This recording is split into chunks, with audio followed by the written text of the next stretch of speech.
Our topic also tonight is about the keeping with His promise. Kuputra kita mga kaigsuunan sa promise ni Lord, no, sa atong mga kinabuhi. Doon na siya saad sa imong kinabuhi igsuon nga daghan siya mga saad nga dapat i-grant yun ni Lord sa imuha tungod kay ikaw nangalagad si Ginoo o nalipay ang Ginoo sa imong kinabuhi. Ang Psalms 37 verse 4 ingon siya, pangitaon nato ang kalipay sa Ginoo sa atong mga kinabuhi.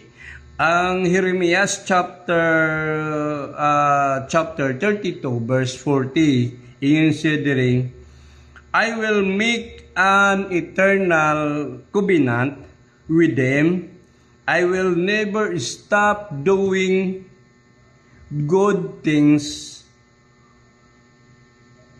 for them. I will make them firmly with their hearts, so that they will never turn away from me. So, kung atong binisayon mga kaigsuonan, ingon siya diri sa 40, unya maghimo ako walay katapusang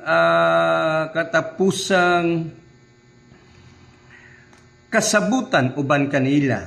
Dili ako muhunong pagbuhat og maayo alang kanila, o himuon ko silang mahadlokon og matinumanon kanako sa bug-os nilang kasing-kasing aron dili na sila mutalikod kanako. Ang sulti sa Ginoo diri mga kaigsuonan, ang imong mga buhat, ang imong pagpangalagad sa Ginoo, ang imong pagbinuotan, ang glory ni Lord naa sa imo. Ingon siya diri nga dili siya mohunong pagbuhat og mga maayo alang kanila, himuon ko silang mahadlokon og matinumanon kanako sa bug-os nilang kasing-kasing.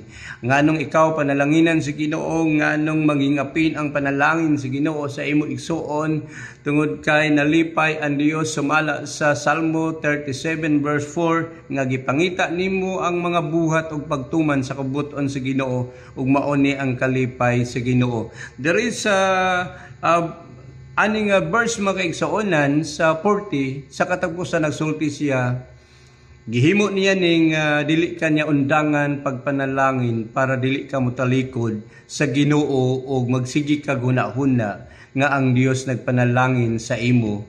Og mao ni siya mga kaigsuonan ang mga mensahe nato karon sa atong mga kinabuhi nga gikutlo nato gikan sa Biblia. Thank you for watching. God bless us all.